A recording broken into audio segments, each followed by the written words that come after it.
Hello students, welcome to TSN school class 12 mathematics. Graphical solution हम देख रहे थे लीनियर प्रोग्रामिंग प्रॉब्लम को सॉल्व करने का। मैंने लास्ट क्लास में आपको लास्ट लेक्चर में ये बताया था कि फिजिबल सॉल्यूशन में से ऑप्टिमल सॉल्यूशन निकालने के लिए जो पॉइंट्स हैं उन पॉइंट्स को हम कुछ थ्योरम की मदद से पता लगाएंगे कि कौन से पॉइंट्स हमको ऑप्टिमल सॉल्यूशन देंगे।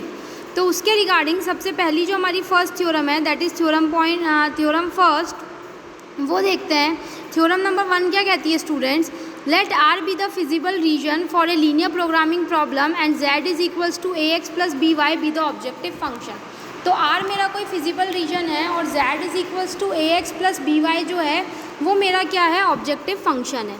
When z has an optimal value, जब z की ऑप्टिमल वैल्यू आएगी यानी आइदर मैक्सिमम और minimum, where the variables x and y are subject to constraints described by linear inequalities, जहाँ x और y जो है वो जो लीनियर इनिक्वालिटीज़ हैं उनसे बाउंडेड होंगे, तो जो ऑप्टिमल सोल्यूशन होएगा must occur at A corner point vertex of the feasible solution.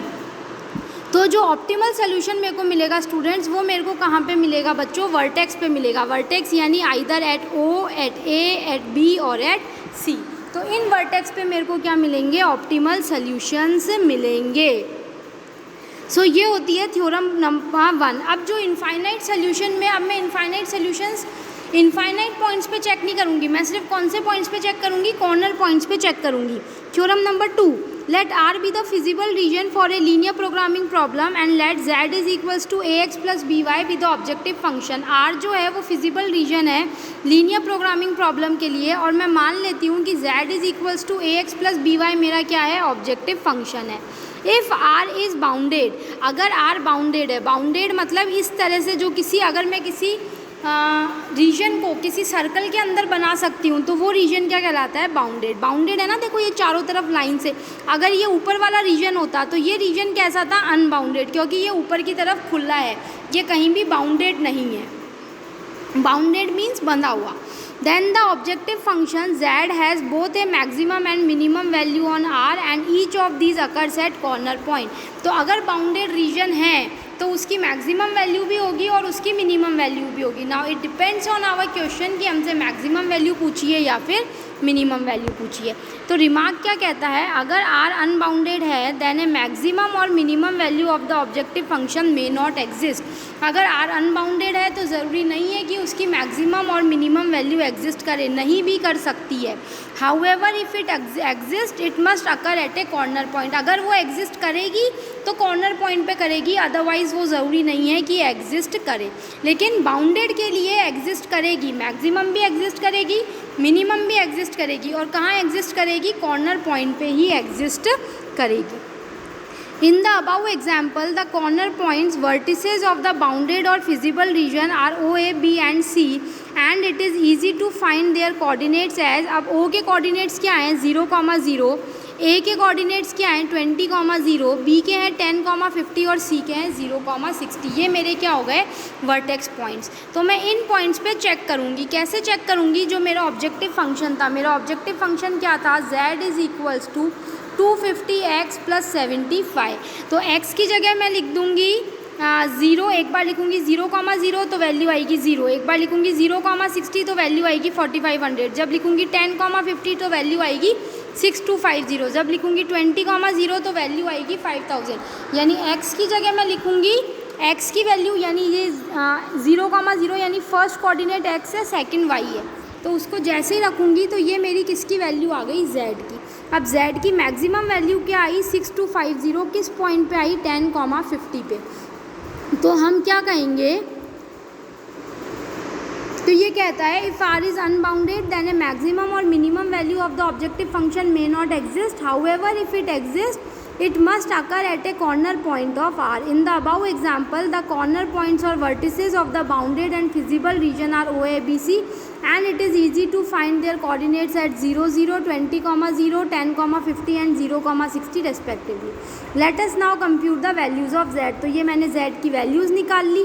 तो यहाँ से मेरे को क्या पता चला कि जो मैक्सिमम वैल्यू आई है we observe that the maximum profit to the dealer result from investment strategy 10,50, यानी वो 10 टेबल और 50 चेयर्स लेता है तो उसकी मैक्सिमम प्रॉफिट स्ट्रैटर्जी यूज़ होएगी। This method of solving linear programming problem is referred as corner point method. इस strategy को हम क्या कहते हैं students? Corner point method strategy कहते हैं। अब यहाँ पे देखो कॉर्नर पॉइंट को इसने स्टार मार्क किया है, बाउंडेड को डबल स्टार मार्क किया है। So what is corner point? Corner point क्या होता है? A corner point of a feasible region is a point in the region which is the intersection of two boundary lines. दो boundary lines का जो intersection point होता है वो क्या कहलाता है? Corner point. जहाँ भी दो लाइंस एक दूसरे को काट रही है वहाँ पे मुझे क्या मिलेगा? एक कॉर्नर पॉइंट मिलेगा। और बाउंडेड क्या होता है? कोई भी फिजिबल रीजन है सिस्टम ऑफ लीनियर इनइक्वालिटीज़ का, वो बाउंडेड कहलाता है if it can be enclosed with in a circle, अगर मैं उसको किसी सर्किल के अंदर एनक्लोज कर सकती हूँ। Otherwise it is called unbounded. Otherwise वो क्या कहलाएगा? अनबाउंडेड। अनबाउंडेड का मतलब है कि जो फिजिबल रीजन है वो does not extend indefinitely in any direction, यानी वो किसी भी डायरेक्शन में इनडेफिनिटली एक्सटेंड नहीं कर सकता है। अब यहाँ पे हम देखते हैं द मैथड कंप्राइजेज, ये जो कॉर्नर पॉइंट मेथड है इसकी कुछ स्टेप्स होती है पर्टिकुलर जो हमको फॉलो करनी होती है, तो उन स्टेप्स को हम देखते हैं। सबसे फर्स्ट स्टेप है find the feasible reason of the linear programming problem and determine its corner points. तो सबसे पहले मुझे जो भी मेरी कॉन्स्ट्रेंट्स दे रखे हैं उनके मदद से मुझे उसका ग्राफ बना के मुझे उस लीनियर प्रोग्रामिंग प्रॉब्लम का फिजिबल रीजन पता लगाना है कि फिजिबल रीजन क्या है। फिर उसके बाद मैं देखूंगी कि वो बाउंडेड है और या अनबाउंडेड है। उस बाउंडेड और अनबाउंडेड होने पे भी मैं उसके किन पॉइंट्स का पता लगाऊंगी? कॉर्नर पॉइंट्स का पता लगाऊंगी, आइदर बाय इंस्पेक्शन और by solving the two equations of the line intersecting at that point. या तो मुझे कॉर्नर पॉइंट देखते ही पता चल जाएगा या फिर मैं वो जो दो इक्वेशंस इनइक्वालिटीज़ को इक्वेशंस में चेंज करके मैं उनसे दो कॉर्नर पॉइंट्स निकालूंगी। Then second is evaluate the objective function z is equals to ax plus by at each corner point। z is equals to ax plus by को मैं हर corner point पे निकालूंगी जैसे कि मैंने अभी निकाली है। Let capital and small m respectively denote the largest and smallest values of this points. Capital M और स्मॉल m क्या डिनोट करता है? लार्जेस्ट और स्मॉलेस्ट वैल्यूज़ को डिनोट करता है। When the feasible region is bounded, जब फिजिबल रीजन बाउंडेड है तो कैपिटल M और स्मॉल m मैक्सिमम और मिनिमम वैल्यूज़ होंगी। और अगर फिजिबल रीजन अनबाउंडेड है तो हमारे पास वापस दो केस आएंगे। उस केस में m is the maximum value of z, capital M जो है वो मैक्सिमम वैल्यू होएगी अगर जो ओपन हाफ प्लेन है वो ax plus by greater than किससे है? m से। यानी कुछ पॉइंट्स मैंने रखे ax प्लस by और उन पॉइंट्स को रखने पर जो वैल्यू है वो m से बड़ी आ रही है तो वो जो ओपन हाफ प्लेन है अनबाउंडेड प्लेन वो m capital M maximum value देगा, अदरवाइज z की कोई भी मैक्सिमम वैल्यू नहीं होगी। Similarly, m is the minimum value of z if the open half plane determined by ax plus by less than m has no point in common with the feasible region। अगर उसका कोई भी point common नहीं है feasible region के साथ तो ax plus by greater than m का तो कैपिटल M मैक्सिमम वैल्यू देगा और ax plus by less than small m का कोई भी पॉइंट कॉमन नहीं है तो वो मिनिमम वैल्यू देगा, अदरवाइज z की कोई भी मिनिमम वैल्यू नहीं होएगी। We will now illustrate these steps of corner point method by considering some examples. अब इसके बेस पे जो कुछ एग्जांपल्स हैं वो मैं आपसे नेक्स्ट क्लासेस में डिस्कस करूँगी।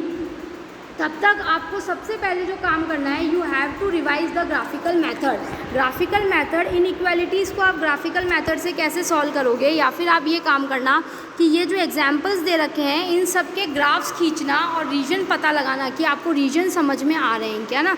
ये आपका एक टास्क है, ये मैं आपको एक काम की तरह दे रही हूँ। दिस इज़ योर वर्क, आप ये वर्क करना। जैसे देखो एग्जाम्पल नंबर 4 में देखोगे ना तो देखो अनबाउंडेड रीजन आ रहा है, यहाँ पे बाउंडेड रीजन नहीं है, यहाँ अनबाउंडेड रीजन आ रहा है। बाकी एग्जाम्पल नंबर 1, 2, 3 में बाउंडेड है।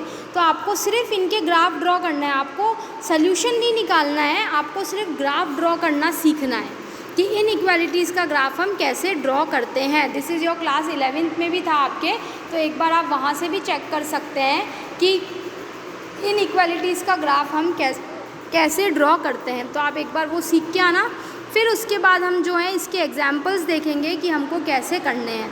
बाउंडेड है तो हमेशा ऑप्टिमल सोल्यूशन निकलेगा, एक वैल्यू मैक्सिमम निकलेगी, एक वैल्यू मिनिमम निकलेगी।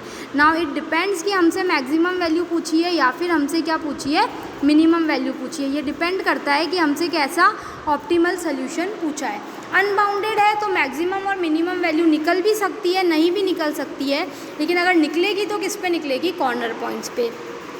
तो थ्योरम्स करने से हमको ये फ़ायदा हुआ कि हमको ये पता चल गया कि फिजिबल रीजन के इनफाइनाइट पॉइंट्स पे मेरे को चेक नहीं करना है, मेरे को सिर्फ कौन से पॉइंट्स पे सॉल्यूशंस चेक करने हैं, मेरे को सिर्फ कॉर्नर पॉइंट्स पे सॉल्यूशंस को चेक करना है, बाकी मेरे को किसी भी पॉइंट पे चेक करने की नीड नहीं है।